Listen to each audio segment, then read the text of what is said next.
You're not about to convince me this team can't win close to 60 games, bro. Not after what I've seen Jokic do these last couple of seasons.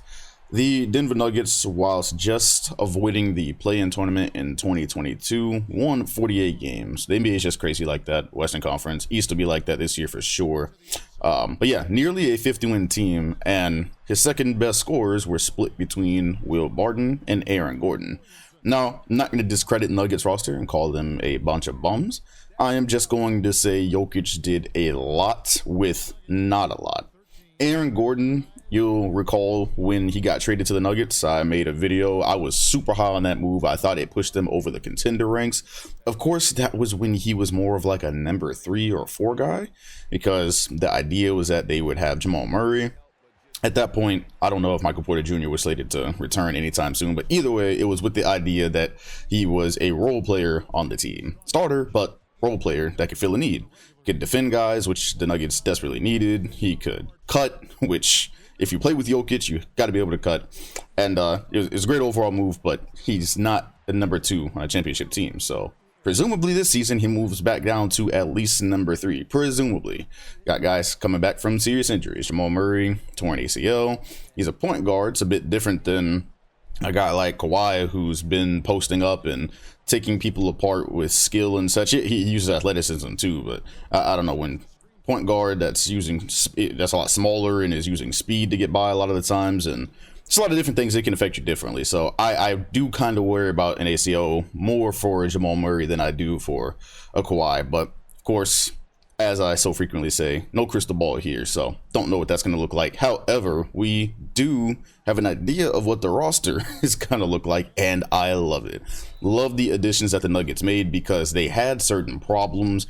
Well, aside from injuries, just in general, they still had certain problems that would keep them from beating a team like the Warriors. And I think playing against Golden State, you saw Jokic was in a really bad position a lot of the time. Believe it or not, if you actually watch the whole season, Jokic defensively was better than he had been. To go up against Golden State, you don't have quote unquote defensive guards, and so now you're kind of left out to dry when you get switched on to Warriors guards and pick and roll and such. It's just not a good situation. Well, they went out and got Bruce Brown. Big deal.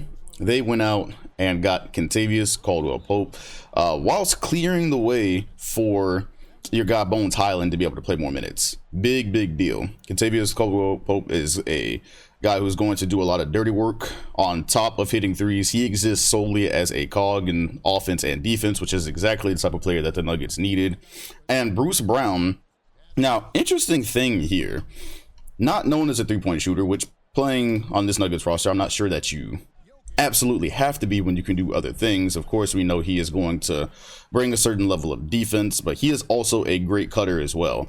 If you watch the Nets, one of the positive things that happened in the playoffs was that he knew how to use his lack of gravity against the Celtics. He knows how to use his lack of gravity against teams. And I'm sitting here scrolling as I'm talking.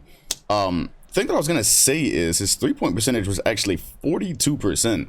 Against the Boston Celtics. I remember, so he shot 6 of 14. He made 6 threes in the series. It's not a terribly high number. However, he was hitting the shots that he was taking. So I'm keeping an eye on that. Just as, like, he's 26 years old, remember? It's not like he's a veteran player set in his ways. Towards the end of the season, his three-point percentage was improving. I'm wondering if that's going to set a trend to where he becomes an acceptable 3 guy. Now, when he will actually be guarded as such, that's a different story. But I don't know, you give it a whole season and he can give you something acceptable on top of the fact that he can cut and play defense. Now you've got a major addition to this Nuggets team, which is a major addition anyways. A guy that understands off-ball movement like him, and the fact that he'll be guarded a certain way and can still give a defense problems, especially with a passer like Jokic. You know, if he was doing the things he was able to do on a Brooklyn team, imagine on this squad where Jokic has eyes all around his head. I really like the addition. As far Sorry. As far as additions go, that was pretty much. Yeah, there we go. Okay, I knew we missed some. Ish Smith. Ish Smith is solid as well as a backup guy if they need it. Jamal Murray, I'm assuming, is going to load manage just like Kawhi probably will.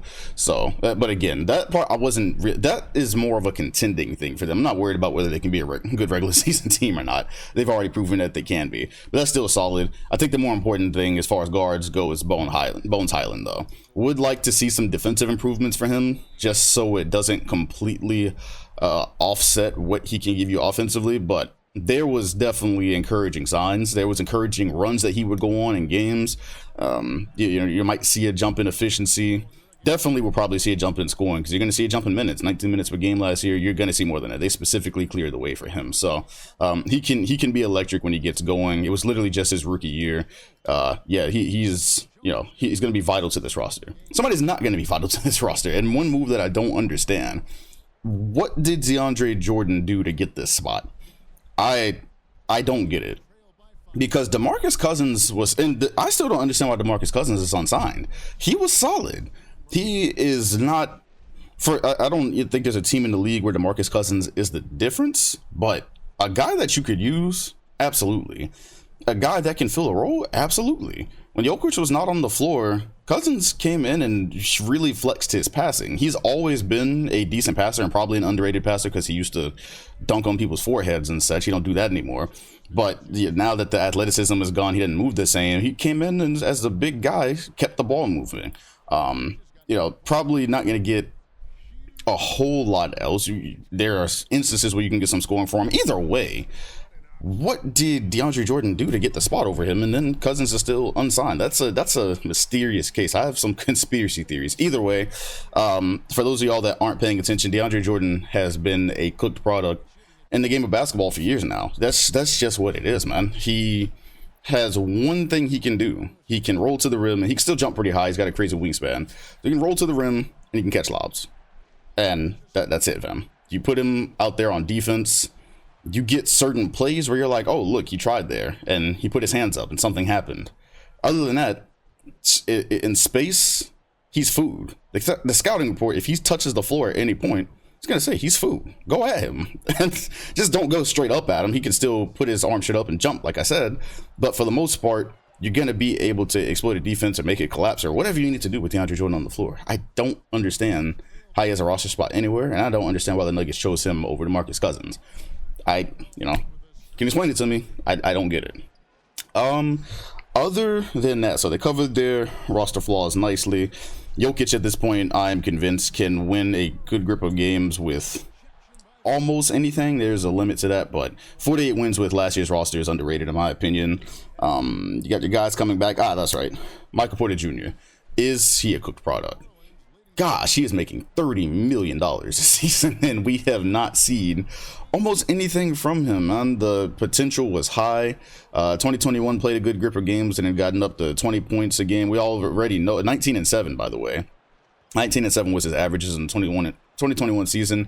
If he could stay healthy, future star, but then he came in and only played 9 games, which is the reason why teams didn't want to draft him, is because they thought his back could be a problem, and it has been a problem. So even if he comes back, you kind of, no pun intended, comes back, you are wondering, all right, even if he plays games, is he going to get to those 2021 levels or beyond? That is totally in the dark. I feel like we know more about ACL impact than we know about the injury that he has. But if he could come back, even at his 2021 level on this roster, that best case scenario, and again, we have no clue what the percentage on that is. Look, boy, best case scenario, 48 wins last year, covered the roster flaws, guys come back.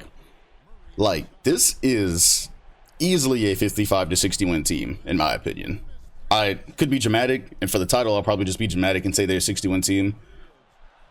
Anything less than 55, if guys aren't chronically injured, I will be disappointed. I think they're more than capable of that.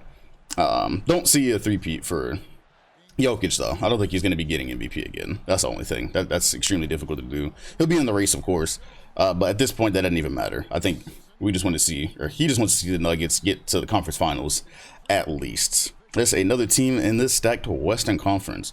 What do you think about the Denver Nuggets? I think they checked off every box that they needed to. They just got to go on the court and prove it now. That's what's left. Kept Jeff Green around, who still gets up every now and then. Again, I'm going to assume you don't really see DeAndre Jordan minutes. It's a nice gesture honoring Bill Russell with this number, but I'm going to assume you don't really see him. I think it's more likely you see your guy Zeke out there filling big man minutes, because DeMarcus Cousins did a pretty decent job as a big last year.